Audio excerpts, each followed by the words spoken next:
안녕하세요. 닥터프라임입니다. 전편에 이어 상주 할머니 감상하시죠. 상주 할머니 2편 시작합니다. 추천도 생각보다 많이 받고 댓글 써주신 분들께도 감사합니다. 기분이 좋아 기쁜 마음으로 얘기 하나 더 하겠습니다. 혹시 제 글 퍼가신다면 개인 블로그나 카페, 타 괴담 사이트 등 어디든 퍼가셔도 상관없습니다. 굳이 제게 물어보고 허락 받으실 필요는 없습니다. 그냥 글 변형만 시키지 않으시면 전 상관없으니 마음껏 가져가십시오. 제 얘기가 널리 읽혀지면 저야 뿌듯하고 좋죠. 지금 할 얘기는 제 큰 외삼촌에 얽힌 얘기입니다.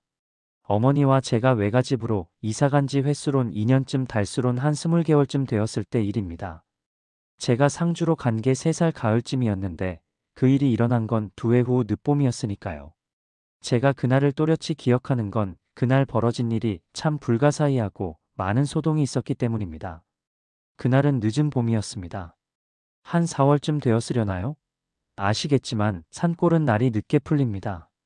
겨우 그때쯤에야 그 동네는 농사 준비에 분주했고 제가 살던 그 마을도 다르지 않았습니다. 거의 매일 할아버지와 할머니께선 늦도록 바치며 논에 나가시어 농사 준비에 늦은 밤까지 수고를 하셨고 어머니는 어린 동생을 데리고 농사 준비하랴 집안일 하랴 무척 바쁘셨죠. 그날도 외조부모님과 어머님은 밭인지 논인지에 나가셔서 늦게까지 일하셨습니다. 전같이 있다가 슬거머니 집으로 돌아왔습니다. 상주 할머니께 가서 간식을 먹었죠. 할머니 댁에는 약과며 떡이 떨어질 날이 없었는데 지금 생각해보면 져주려고 굿하는 데서 가져오셨던 것 같아요. 그날도 할머니가 주시는 약과와 장작불에 먹음직하게 구워주시는 떡을 먹고 놀았습니다. 그러다가 어머니가 집에 돌아오시는 걸 보고는 할머니께 인사를 드리고 집에 갔죠. 집에 오신 어머니는 아마 외조부모님보다 먼저 집에 오셔 식사 준비를 하시려던 것 같았습니다. 동생을 제게 맡기시고는 부엌에서 저녁 준비를 하셨습니다. 구수한 밥 냄새가 집안에 퍼져나가자 전 또 허기를 느꼈죠. 뱃속에 걸뱅이. 그니까 경상도에선 거지를 걸뱅이라고 해요. 걸뱅이가 들었는지 배가 많이 고팠습니다. 상주 할머니 댁에서 먹은 떡이며 약과가 다 소화된 것을 보니 시간이 꽤 많이 흘렀던 것 같습니다. 이윽고 날이 완전히 어두워진 후에야 겨우 할머니 할아버지께서 들어오셨고 우리 식구는 밥상에 둘러앉아 늦은 저녁을 먹었습니다. 그렇게 한참을 맛있게 밥을 먹고 있을 때였습니다. 마당에 인기척이 들렸습니다. 할머니는 누군교 하고 물으셨고 마당에선 좋아 할매야 하는 부르는 소리가 났어요. 조아는 여기서 글쓴이입니다. 목소리의 주인공은 상주 할머니셨습니다. 할머니는 시골집의 흔한 여닫이 문을 여시고는 반색을 하셨죠. 할매 어서 들어와서 밥 한 숟갈 같이 떠요 하고요. 그런데 마당에서 계신 상주 할머니 안색이 심상치 않았습니다. 어린 제가 느끼기에도 평소랑은 너무 다르신 할매가 이상하게 보였죠. 외할머니도 뭔가 심상치 않은 걸 느끼셨는지 식사를 하다 말고 수저를 놓으시고는 문을 닫으시고 마당으로 나가셨죠. 그리고는 마당에서 두 할머니가 수근수근 말하는 소리가 한참을 들리더니 갑자기 방문이 벌컥 열리고는 외할머니가 사색이 되어 방으로 뛰어들어오셨습니다. 외할아버지를 제외한 저와 모두는 놀라서 뜨던 수저를 멈추고 얼음이 되었죠. 할아버지는 무슨 일이기에 이리 호들갑이냐며 역정을 내셨지만 할머니는 그런 할아버지의 말에 대꾸도 안 하시고는 안방에 놓여있던 전화기로 달려가셨습니다. 그리고는 제가 봐도 떨리는 손놀림으로 어딘가를 급하게 전화를 하시는 것이었어요. 우린 할머니의 모습에 놀라 묻지도 못하고 할머니를 지켜봤죠. 몇 번의 신호가 가는 소리가 정적 속에서 유난히 크게 들렸습니다. 그리곤 곧 상대편에서 전화를 받는 소리가 나자 할머니는 급하게 땡땡이 애미냐? 애비는 집에 들어왔냐? 하시는 것이었어요. 땡땡이는 큰 외산촌네 딸 사촌 누나의 이름이었죠. 할머니가 전화를 거신 곳은 대구시 아마 대구였을걸요. 거기 사시던 큰 외삼촌네 집이었고 전화를 받으신 분은 큰 외숙모셨죠. 그리고는 한참 말씀도 없이 외숙모 얘기를 듣는 것 같더니 갑자기 전화기를 힘없이 떨구시며 무너지듯 주저앉으시더라고요. 그리고선 계속이 이 일을 어쩌면 좋지 이 일을 어쩌면 존노하고 혼잣말을 하시기 시작하셨어요. 뭔 일이야? 우린 궁금했지만 할머니 서슬에 누구도 묻질 못했는데 참다 못한 할아버지께서 벌컥 화를 내시면서 뭔 일이고 하시며 고함을 치셨죠. 그 말조차 안 들리시는지 할머니는 계속 그 말을 되뇌이시며 전화번호 적어둔 수첩을 미친 듯이 뒤지기 시작하셨어요. 항상 순종적이던 할머니가 할아버지의 말씀을 그리 무시하신 건 평생 처음 보는 희귀한 광경이었다고 나중에 엄마가 얘기하시더라고요. 할머니는 그만큼 정신이 없으셨던 거죠. 그리고는 수첩에서 뭔가를 찾아 전화 버튼을 미친 듯이 눌러대기 시작하셨어요. 그땐 지금처럼 핸드폰이 대중화되지 않던 시절이었어요. 전화가 있어도 무선국이 얼마 없어 그런 두메산골까지는 전화가 될 턱이 없던 그런 시절이었습니다. 아주 부자 아니면 전부 삐삐라고 부르던 걸 사용하던 시절이었고 할머니는 큰 외삼촌 호출기로 계속 호출을 하셨어요. 정말 1분에 한 번씩은 호출을 하신 것 같아요. 삼촌은 답장이 없었고 보다 못한 어머니가 할머니께 내가 해볼게라시면서 전화를 뺏으시고는 할머니 대신 호출을 하기 시작했어요. 그나마 할머니는 호출이라도 하실 줄 아시던 신식 할머니셨지만 딱 거기까지고 어머니는 아버지께 호출하시면서 갈고 닦으신 현란한 기술을 접목하셨죠. 삐삐는 전화로 호출하면 호출한 상대방 번호가 찍히는데 거기에 여러 가지 숫자를 더해서 뭔가 메시지를 주고받을 수 있어요. 주로 번호 뒤에 천사를 찍으면 천사그니까 연인끼리 자기를 표시한다던가 기분이 나쁘던가 욕을 할 때는 1092 그러니까 회거는 19이라고 읽는다죠. 진짜 옛날 거네. 그 다음에 1818은 1818이라던가 급할 때는 8282, 빨리빨리 등의 숫자를 더 찍어 표시했다고 해요. 엄마의 손가락이 전화번호 다이얼을 날아다니고 한참 후 기다리던 전화가 왔어요. 큰 외삼촌이었습니다. 전화를 받으신 외할머니는 너 어디고를 연발하셨고 삼촌의 얘기를 들으시는지 잠시 계시더니 단호한 목소리로 그러셨어요. 너 무조건 오늘 집에 올 생각 말고 상주서 자고 아침에 오라고. 삼촌이 뭐라 반항을 했던지 양반 중 양반이셨던 할머니가 거의 욕을 하시면서 오면 죽여뿐다며 몇 번을 단단히 주의를 주신 후 다짐에 다짐을 받으시고는 길고 긴 통화가 끝났습니다. 평소 전화비 많이 나온다고 할 말만 딱 하고 끊으시던 분이 그땐 그렇게 오래 통화하시고도 뭔가 부족해 보였습니다. 그리고는 그제서야 마당에 안절부절하고 서 계시는 상주 할매를 보시곤 방으로 들어오시라고 했어요. 상주 할머니가 앉으시고는 하시는 말씀에 저희 가족은 전부 놀라 까무라칠 뻔했죠. 제가 할머니 댁에서 놀다가 온 후 상주 할머니는 피곤함을 느끼시고는 잠깐 초저녁 잠을 주무셨다고 해요. 그런데 꿈을 꾸신 거였어요. 선명하게 보이는 꿈속에서 할머니는 누군가를 봤다고 해요. 그런데 그 모습이 예사롭지 않더래요. 온몸에 피칠갑을 하고는 팔도 부러졌는지 이상하게 꺾여 있고 어디다 부딪혔는지 얼굴도 심하게 망가진 모습이더래요. 딱 봐도 저건 산 사람이 아니다라는 느낌이 드셨는데 자세히 보니 낯이 익었다고 하셨어요. 자세히 보니까 그게 진이더라 카이라고 할머니가 얘기를 하셨어요. 진이는 저희 큰 외삼촌 함자의 끝자가 진이거든요. 경상도 사람들은 그렇게 손아래 사람을 끝자로 많이 불러요. 할머니가 놀라서 꿈에서도 야가와 이러고 여기서 있니 하시는데 외삼촌 주위로 잡귀들이 덩실덩실 춤을 추고 있더래요. 그 모습이 흡사 새로운 동료가 생겨서 좋다, 신난다 하는 표정이더래요. 할머니는 얼른 다가가서는 너 여 있으면 안 된다. 얼른 가자고 잡아 끄셨는데 삼촌은 슬픈 표정으로 꼼짝도 않으시더래요. 그리고는 삼촌 주위로 춤을 추고 있던 잡귀들이 할머니를 조롱하듯 그랬다고 합니다. 할매 산통 깨지 말고 가셔. 얜 우리 거야. 할머니는 화가 나서 이 육실할 것들 하시면서 두드려 패려고 쫓아다니는데 귀신들은 할머니를 약올리면서 요리조리 피하더랍니다. 할머니가 너무 분에 씩씩직거리고 있었는데 그때서야 가만 주위를 둘러보게 되니 풍경이 많이 낯이 익더래요. 그것은 마을로 들어오는 입구 쪽의 산길이었답니다. 그리고는 잠에서 깨시고는 절대 마을로 못 오게 해야 된다는 생각에 우리 집으로 뛰어오셨던 거죠. 기가 막힌 건 그때 절대 올 일 없으셨던 큰 외삼촌은 갑자기 엄마가 보고 싶어지셔서는 그날 회사에서 다음날 월차인지 휴가인지 내시고는 혼자 상주로 향했다고 해요.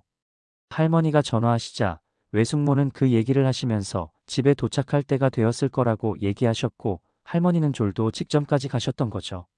그나마 삼촌이 오랜만에 집에 오신다고 상주 시내에서 고기랑 과일 같은 걸 사시는 바람에 그나마 연락이 간신히 닿았습니다. 그리고는 그런 얘기를 하며 온 식구가 뭔지 모를 안도감에 가슴을 쓸어내리고 있었을 때 밖에서 뭔가 큰 소리가 들렸어요. 산골엔 간혹 특히 해빙기엔 바위 같은 게 굴러떨어지는 일이 왕왕 있었기에 그런가 보다 했고 우린 그나마 안심하고 잠자리에 들었어요. 그리고는 다음날 새벽에 마을에서는 난리가 났어요. 밤사이 마을 진입로 얼마 못 미쳐서 유일한 외부 통로인 마을로 들어오는 도로가 해빙되면서 떨어진 큰 바위에 막혀버린 거였어요.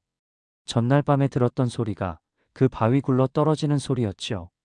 밤사이 마을로 들어올 차도 없어 모르고 있다가 새벽에 마을로 들어오는 첫 버스에 발견이 되었지요. 마을 사람들이 모두들 몰려나갔는데 버스 뒤로 오도 가도 못하고 서 있던 몇 대의 차들 사이에 큰 외삼촌 차가 있었어요. 결국 포크레인이 와서 치웠지요. 그날 마을에 있던 초중고생형 누나들은 전원 지각을 하고 삼촌이 집에 와서 한 얘긴 정말 위기일발이었어요. 상주에 오셔선 과일이랑 고기 사신다고 잠시 지체하시고는 곧 출발하셨는데 계속 할머니께 호출이 오더랍니다. 삼촌은 거기서 차로 한 20분이면 집에 도착하는지라 그냥 무시하곤 출발하셨다고 해요.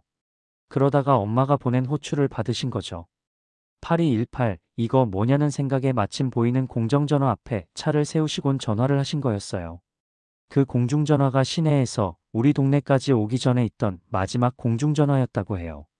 그 바위가 굴러 떨어진 곳이 위치가 절묘해서 커브 돌자마자였거든요. 그냥 그대로 집에 오셨다면 바위에 깔리셨던 아니면 삼촌 성격에 잘 아는 길 속도를 내셨을 거니 피할 사이도 브레이크 밟을 사이도 없이 충돌하셨을 거고 포크레인으로 겨우 치운 바위에 박히셨으면 살아나셨을까요? 그 뒤론 큰 삼촌은 항상 명절 때나 집에 오실 땐 할머니 할아버지 선물이랑 같은 걸 상주 할머니께 선물하셨고 일생의 은인으로 지금도 상주 할머니 기일을 챙겨주시고 성묘도 가십니다. 얼마나 잘 챙기시든지 할머니가 생전에 좋아하셨던 지금은 단종되어 없는 솔이란 담배도 할머니 제사용으로 냉동실에 몇 답이 근 20년째 보관 중이시래요. 이렇게 2편까지 마무리되었고요. 이제 상주 할머니 3전편 시작합니다. 벌써 세 번째 글을 씁니다. 제가 올리는 글은 거의가 저희 가족들이나 제가 겪은 일들입니다. 오늘은 특이하게 저희 가족과는 상관없는 일이지만 제가 직접 본 일이기에 자신있게 쓸 수가 있네요. 두 가지의 다른 에피소드입니다. 꼬마 때 어느 날이었습니다. 4살에서 6살 때 정확히는 제가 할머니를 따라다닌 건 거의 미취학 전에 8살 전의 기억입니다. 초등학교에 입학을 한 이후에는 학교를 가느라고 할머니를 따라 장에 가기가 쉽지 않았지요. 장날이 공휴일이거나 방학 때나 따라갈 수 있었습니다. 그날은 무더운 여름날이었습니다. 날도 너무 좋아 한낮에 태양이 대단했던 날이었습니다. 할머니와 전 오전에 장에 도착하여 장구경 한 바퀴 하고는 할머니 손을 잡고 어디론가 향했습니다. 분명 처음 가는 길이었지만 전 고기랑 밥 먹으러 가는 길임을 직감했습니다. 지금 생각하면 할머니는 그때 상주의 대목, 최종 보스, 두목 같은 느낌이었네요. 꼭 구역 순찰하시는 듯 했죠. 그날도 어딘가 있는 무속인 집으로 찾아갔던 거였었는데 전 처음 가보는 동네였어요. 무척 더운 날이라 땀을 많이 흘렸는데 어느 집 앞을 지나가시면서 잠시 쉬었다가 가자 하셨습니다. 그곳은 제법 큰 나무가 그늘을 들이우는 곳이었고 동네 사람들이 자주 쉬는 곳인 듯 평상 하나가 그늘에 놓여 있었습니다. 할머니는 좋아 덥지? 하시면서 가지고 계신 부채를 연신 제게 붙여주셨어요. 할머니 더위에도 거의 땀을 흘리지 않으셨죠. 할머니가 제 목덜미에 옷깃을 늘리셔 옷 안으로 시원한 바람을 넣어주시느라 바빴는데 그 평상이 있던 곳 맞은편의 집이 눈에 들어왔습니다. 그리고는 그 집에서 어떤 젊은 아주머니 한 분이 마당으로 나오시다가 우리를 발견하시고는 쳐다보시다가 곧 집 안으로 들어가셨습니다. 잠시 후 다시 그 집 문이 열리면서 잠시 전에 그 아주머니가 아기를 포대기에 업으시고는 손에 쟁반을 하나 받쳐 드시고는 대문을 따고 나오셔서 우리에게 다가왔습니다. 그 아주머니는 우리를 보시고는 할매 날이 무척 덥지요. 손자인가 보네. 날이 더운데 손자 데리고 다니시느라 힘드실 텐데 이거라도 좀 드시고 가시소 하며 쟁반을 건넸습니다. 거기에 예쁜 유리컵에 얼음을 놓고 탄 보기만 해도 시원해 보이는 미숫가루 2잔과 참외가 놓여 있었습니다. 할머니는 반색을 하시면서 처음 보는 늙은이한테 뭘 이런 걸 하시면서 고마움의 인사를 건네시면서 잘 마시겠다고 하시고선 제게도 감사하다고 인사를 하라 하셨어요. 저도 인사를 꾸벅 드리고는 찬 미숫가루 잔을 들었습니다. 그 더위에 땀 흘리고 마시는 미숫가루는 정말 꿀맛이었습니다. 그리고 정갈이 까가내온 참외도 아마 냉장고에 있었던 듯 참 시원하고 달고 맛났답니다. 아주머니는 작은 입을 오물거리며 참외를 먹는 제가 무척 예뻐 보이셨던지 손자가 참 귀엽다시며 제 머리를 쓰다듬어 주셨답니다. 그리곤 잔을 들어 다시 마시다가 뭔가 이상하다는 걸 느꼈습니다. 고맙다면서 만면에 웃음을 보이던 할머니가 웃음을 싹 지우시곤 뭔가를 골똘히 쳐다보고 계셨습니다. 그 시선의 끝에는 착한 아주머니가 계셨지요. 아니 정확히는 아주머니 등의 포대기에 있는 아기를 쳐다보고 계셨습니다. 그리고는 아주머니께 한 말씀 하셨습니다. 아가 좀 아파 보이는데 그 말을 들으신 아주머니는 전까지 얼굴 가득 피어있던 미소가 싹 사라지시고는 금방 표정이 어두워지는 것이었습니다. 예. 자꾸 자다가 경기에 들린 듯 울고 젖도 잘 물지 않고 그래서 걱정이라 하시면서 병원에서는 감기 초기 증상이거나 날이 더워 더위를 좀 먹은 것 같다며 특별히 아픈 곳은 없다고 하셨답니다. 그리고는 안 그래도 오늘 더위 한풀 꺾이면 병원 가보라고 한다며 근심 어린 표정으로 얘기를 하셨지요. 그 얘기를 들으신 할머니는 혼잣말처럼 중얼거렸었습니다. 병원 데리고 가야 소용없을 낀데 의사가 고칠 병이 아니다. 그 얘기를 들으신 아줌마는 깜짝 놀라셨고 저도 깜짝 놀랐습니다. 우와, 우리 할매는 의사 선생님 맨키로 사람 병도 아시는가 보다 하고요. 할머니는 아주머니께 물으셨습니다. 자다가 경기하면서 언제부터 울었는데? 그러자 아주머니는 열흘쯤 됐을 것 같아요. 하고 대답하셨지요. 할머니는 다시 아기를 유심히 보시더니 아주머니께 말하셨습니다. 지금 손님 많을 텐데 나중에 시간 내서 내 찾아오. 주소 좀 적어봐요. 그러면서 손수건에 주소를 적었습니다. 할머니는 그 후 며칠 있다가 그 집 아주머니를 데리고 오셨고 결국 우리 집 건너방에서 굿하셨습니다. 그 집 아기는 산에 가다가 누가 놓고 간 분묘를 건드린 후로 운이 달라졌다고 하셨고 나쁜 기운을 끊어내는 곳을 하셨답니다. 굿이 끝나자 아이는 울음을 멈췄고 며칠 지나서 아주머니가 다시 찾아와 감사 인사를 드렸습니다. 저도 그 옆에서 들었죠. 그날 뵙지 못했으면 큰일 날 뻔했다며 눈물을 흘리셨습니다. 그날 이후 아주머니는 종종 저희 집에 와서 할머니께 인사를 드리고 절도하고 하셨답니다. 이 일이 있고 나서 제가 생각한 것은 누군가에게 한 그릇의 찬물이 얼마나 큰 인연이 될 수 있다는 것이었습니다. 아주머니는 아무 데가 없이 낯선 할머니와 손자에게 시원한 미숫가루와 참외를 건네주셨고 그 인연으로 아이가 병을 고치게 된 것이죠. 할머니는 늘 말씀하셨습니다. 사람 인연이란 게 별거 아니다. 찬물 한 잔도 마음에서 우러나면 천냥빚도 갚는다. 이 일은 제가 아주 어릴 적 일이라 아직도 선명하게 기억에 남아 있습니다. 그 더운 여름날 미숫가루의 맛과 함께 사람 사이의 따뜻함도 함께 기억되네요. 어쩌면 그건 단순한 친절이 아니라 서로의 삶을 바꿔준 기적 같은 일이었을지도 모릅니다. 상주 할머니 3편 후편. 이번 얘기는 저 8살일 때 얘기입니다. 그 해 봄 드디어 학교를 가게 되었으니까요. 제 찬란한 자유가 끝장나던 해라 잘 기억납니다. 학교에 입학하고는 몇 달이 지난 때였습니다. 처음 입학하고 몇 번은 엄마가 따라오셨었는데 그 이후론 전 동네 그 학교 다니는 형 손에 넘겨져 학교를 다녔습니다. 제가 혼자 학교를 다니게 될 때까지는 그 후로 2년 걸렸어요. 1학년은 수업이 빨리 끝나는 관계로 학교가 끝나면 모여서 집에를 가곤 했어요. 그때 저랑 같이 방과 후에 맨날 같이 집에 오던 친구는 남자아이 하나와 여자아이 하나. 그렇게 3명이 항상 동네까지 뭉쳐서 다녔습니다. 보통 점심시간 이전에 수업이 끝나고 집에 와서 점심을 먹었습니다. 어머니가 집에 오는 조아에게 밥을 차려주셨지만 전 집에서 밥을 먹을 때보다는 가방을 집에 던지곤 옆집에 가서 상주 할머니가 차려주시는 밥을 먹을 때가 훨씬 많았답니다. 우리 집과 할머니 댁은 반찬 때부터가 달랐으니까요. 항상 할머니 집에 가면 할머니가 우리 강아지 왔냐며 반겨주셨고 곧 푸짐한 밥상을 차려주셨었지요.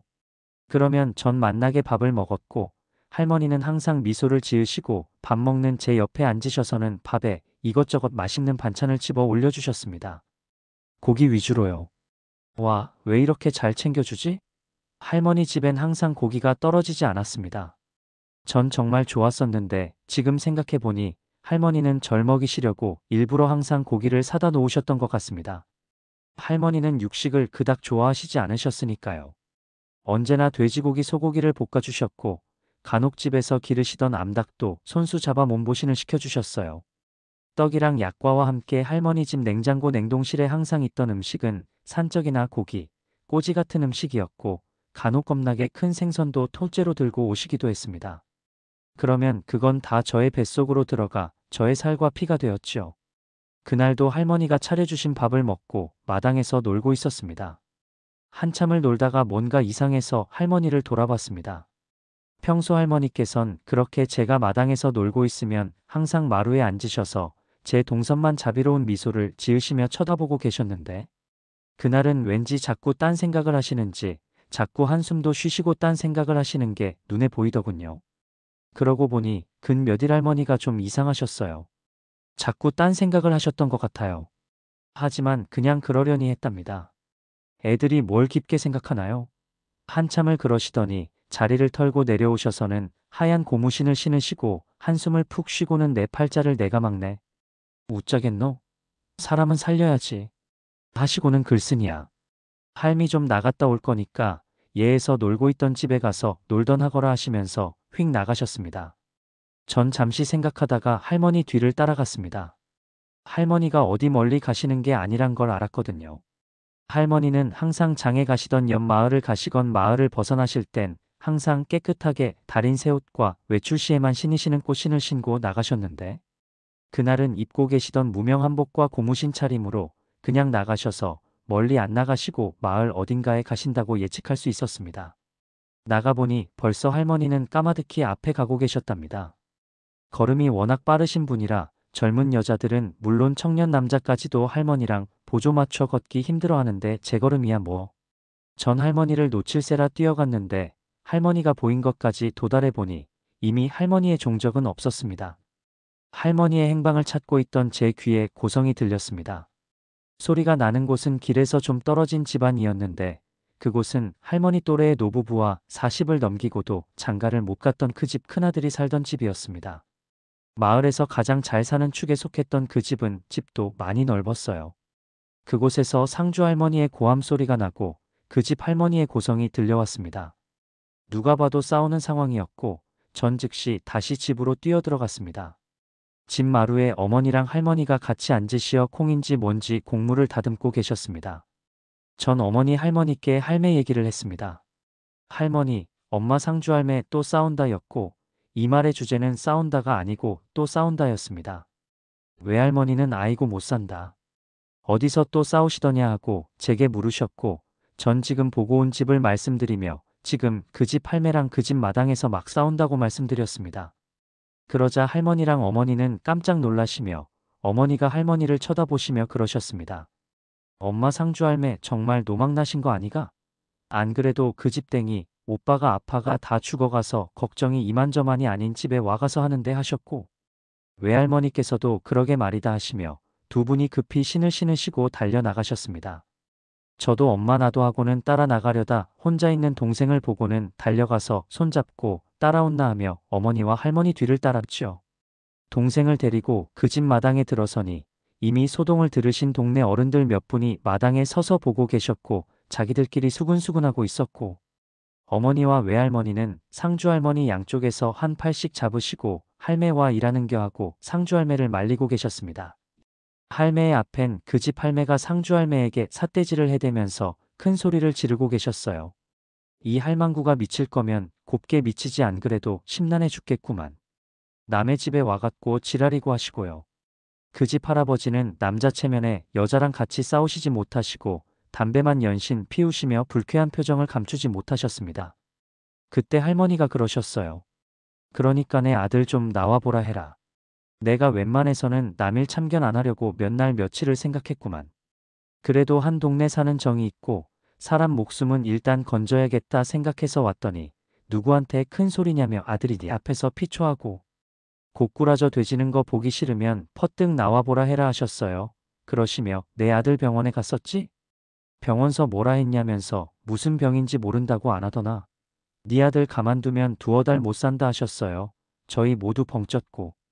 그 얘기를 들으신 그 집 할머니도 그제서 이게 뭔 소린가 하시는 표정으로 목소리까지 부들부들 떠시면서 그게 뭔 소리고 하셨습니다.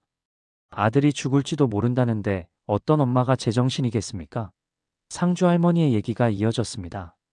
내 아들 데리고 병원에 갔었지. 내 병원에서 뭐라 했노? 분명 뭔 병인지 모른다고 했을 텐데 병원은 당연히 모르지. 귀신에 시달리는구만. 그걸 병원에서 어찌 알겠니? 하셨습니다. 그리고는 나도 상관하기 싫지만 그래도 웃자겠니? 한 동네 사는 인연인데 알고도 모른 척은 못하겠고 뭐하나. 퍼뜩 안 데리고 나오고 그 집 할머니는 그 집 할아버지를 돌아보시며 땡땡이 좀요. 그러자 그때까지 듣고 있던 그 집 할아버지가 황급히 방으로 들어가셨고 아프다는 그 집 큰아들을 부축하여 나오셨어요. 그 할매의 아들이 나오자 모두들 깜짝 놀랐어요. 그건 사람의 모습이 아니었습니다. 저도 그날 전에 수시로 그 아저씨 보고 인사도 드리곤 했었는데 풍채도 좋으시고 항상 웃는 얼굴로 대해주시던 좋은 아저씨였거든요. 그러나 그날 본 그 아저씨는 산 사람이라 부르기도 민망한 모습이셨어요. 두어 달 못 본 사이 아저씨는 영화 미라에 나오는 이모탭같이 바싹 마른 모습이었죠. 할배 손에 부축을 받고 나오신 아저씨는 잠시 서 계시는 것도 힘드신 듯 어른들이 서 계시는데도 마당에 있는 평상에 털썩 걸터 앉았습니다. 그러시고는 안에서 상주 할머니가 한 얘기를 다 들으셨는지 멍한 눈으로 할머니를 쳐다봤죠. 상주 할매가 평상 가까이 가셔서는 그러셨어요. 몰골 봐라. 한 달도 더 못 버티겠구먼. 네 내가 뭔 죄 지은지 아나? 하셨습니다.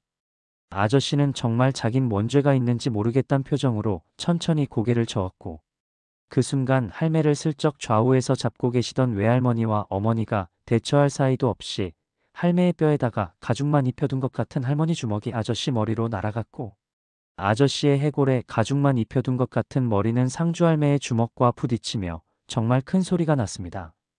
뻑! 할매! 와 이라는 겨하고 엄마와 외할머니가 붙드시고 그 집 할매는 비명을 지르며 아들에게 달려갔어요. 상주 할매가 그러시더군요. 아프나? 살아있으니까 그나마 아픈 것도 느끼는 기다. 죽고 나면 그 껍데기는 아무 소용없는 기다 하시면서 네 어쩌자고 남의 무덤에 손댄 너. 그리고 무덤인 걸 모르고 건드렸으면 잘 수습해서 다시 묻어드려야지. 내가 한번 생각해봐라. 누가 나중에 너 죽고 쉬고 있는데 언놈이 네 무덤 파헤지고 쓰레기 취급해가 아무데나 갖다 버리면 너 화나겠나 안 나겠나? 내가 판 무덤 주인이 지금 너 꼭 데려가겠다고 이를 갈고 너한테 달라붙어 있다 하셨습니다. 거기 모인 사람들은 다 놀라고 그 집 할머니 할아버지도 처음 듣는 얘기인 양. 참말이가? 네 여기 할매 얘기가 참말이가? 하셨습니다. 그제야 뭔 생각이 났는지 아저씨는 몹시 당황하셨고 상주 할매를 보고는 애원하는 눈빛으로 겨우 입을 열었습니다. 저 몰랐어요. 이래 될지 몰랐어요. 아줌매요 어쩌면 되겠습니까? 하고 말을 했습니다. 그때까지 노발대발 하시던 그 집 할머니 할아버지도 할머니께 애원하는 눈빛으로 할머니 입에서 뭔 얘기가 나올까 입도 뻥끗 못하고 지켜보고 있었습니다. 잘못했다고 용서하실 때까지 빌어야지. 하시며 그 집 할머니와 할아버지를 쳐다보시고는 카리스마 넘치는 표정으로 얘기를 하셨습니다. 할배는 땅팔 도구랑 제사 때 쓰는 깨끗한 흰 종이 큰 걸 준비하고 할매는 지금 당장 차 타고 시내 가서 제수로 쓸술이랑 과일이랑 고기 사오소. 정성껏 제일 좋은 놈으로 준비하소. 제사는 정성이 반이라카이. 그리고 내 아들 살려달라는 간절한 마음으로 음식 준비하소. 시간 없다. 빨리빨리. 사람들은 일사불란하게 움직였습니다. 그때 할머니의 카리스마는 어떤 구판의 무당님들도 당해낼 수 없는 것이었습니다. 여담으로 구판을 호령하시는 카리스마 넘치는 무녀 아줌마들도 할머니 앞에만 오면 말 잘 듣는 순한 강아지로 변하셨으니까요. 그리고 아저씨께 얘기하셨습니다. 너 밥은 못 나? 언제부터 굶었니? 입맛 없어도 억지로라도 밥 한 술 떠먹어라. 산에 가서 너까지 장사 지내고 오기 싫다 하시며 밥 먹고 목욕 깨끗이 하고 옷 싹 새 옷으로 갈아입으라고 하셨습니다. 그 일은 이랬습니다. 장가도 못 가고 그 시절 농촌 총각 문제가 심각했죠. 그땐 국제 결혼도 없던 시절이라 부모님 모시고 농사짓고 살던 아저씨는 동네에서도 참 착하고 부지런하셨다고 합니다. 우리 엄마도 어린 시절을 함께 보냈던 아저씨를 오빠라 부르시며 따르셨고요. 아저씨의 밭이 여러 군데 있었는데 농부들의 땅 욕심은 정말 한이 없지요. 산 바로 밑에 있던 밭을 일구시던 아저씨는 밭을 좀 늘리실 생각으로 바로 붙어있던 산을 조금씩 개관을 하셨다고 합니다. 그러던 한날 땅을 파시는데 곡괭이가 푹 들어가더라고 합니다. 그래서 이상하다 생각해서 땅을 파보니까 다 썩은 관이 나오고 그 안에 까맣게 변해버린 아직 완전히 흙으로 돌아가지 못한 유골이 나왔다고 합니다. 이미 거의 다 없어지고는 큰 뼈랑 이빨 등의 작은 조각만 좀 나왔다고 하는데 딱 봐도 무덤이라 생각될 봉분도 다 까진 것이 누구도 돌보지 않는 오래된 무덤이란 걸 알겠더라 하더라고요. 그 동네에서 평생 사신 아저씨도 몰랐고 어른들께도 거기에 무덤이 있다는 얘기를 들은 기억이 없어서 무덤은 굉장히 오래전에 묻힌 거란 걸 알 수 있었답니다. 그런데 아저씨는 그 뒤 하지 마셔야 할 행동을 하셨습니다. 주인도 모르고 연고도 없는 무덤이다 보니 대충 바게스에 모으셔선 밭에서 멀지 않은 산에다가 갖다 뿌리신 겁니다. 그 무덤의 주인이 화가 나서 아저씨께 해코지를 시작하신 거죠. 그렇게 준비를 하신 후 몇 시간이 지나 준비가 다 되고는 상주할매가 아들을 앞장 세우고 유골을 뿌린 곳으로 갔습니다. 아저씨랑 그 집 부모님, 마을 어른들 여러분과 우리 엄마랑 외할머니까지요. 그곳에서 도착한 할머니는 할아버지께 깨끗한 흰 종이를 펴게 하신 후 아저씨께 유골을 수습하게 하셨습니다. 아무도 못 도와주게 하시고는 내가 한 조각 사죄하면서 정성껏 모시라고 아무도 돕지 못하게 하셨지요. 상주 할머니의 카리스마에 모두가 긴장하며 조용히 따랐고 할머니는 아저씨에게 정성을 다해 제사 음식을 준비하고 의식을 치르라고 당부하셨습니다. 그 후 아저씨는 몸 상태가 조금씩 나아지기 시작했고 마을 사람들도 이번 일을 계기로 옛 무덤과 땅에 대해 더욱 조심하게 되었습니다. 이 사건은 당시 마을에 큰 화제가 되었고 할머니의 무속적인 능력과 카리스마가 크게 알려지는 계기가 되었습니다. 그해 아저씨는 상주 도해지 여자와 결혼하셨고 마을에서는 사흘간 잔치를 벌였습니다. 닭과 돼지 소고기가 동원된 큰 잔치였고 할머니는 그 잔치의 VIP였습니다. 이후 아저씨는 건강을 되찾아 예전처럼 일상을 살게 되었고 명절이면 모르는 이의 무덤에도 성묘를 하러 가셨습니다. 그 집 할머니는 상주 할머니의 팬이 되어 할머니가 하는 말이라면 모두 믿을 정도였습니다. 이후 제가 어릴 적부터 물을 무서워하라는 할머니의 말을 들었는데 물귀신 이야기도 하셨습니다. 물과 저와는 상극이라며 할머니는 제가 바다나 강에 가지 않도록 늘 경고하셨습니다. 실제로 어릴 때 물에 빠질 뻔한 일이 3번 있었는데 모두 할머니 덕분에 목숨을 건졌습니다. 지금도 저는 여름 휴가 때 무조건 안전한 워터파크만 갑니다. 사랑하는 사람이 바다나 강에 가자고 하면 저는 그럴 거면 우리 헤어져라고 할 겁니다. 자, 이렇게 해서 상주 할머니 3편 전편 후편 읽어봤습니다. 점점 흥미로워지는 것 같죠? 상주 할머니 4편도 기대해 주세요.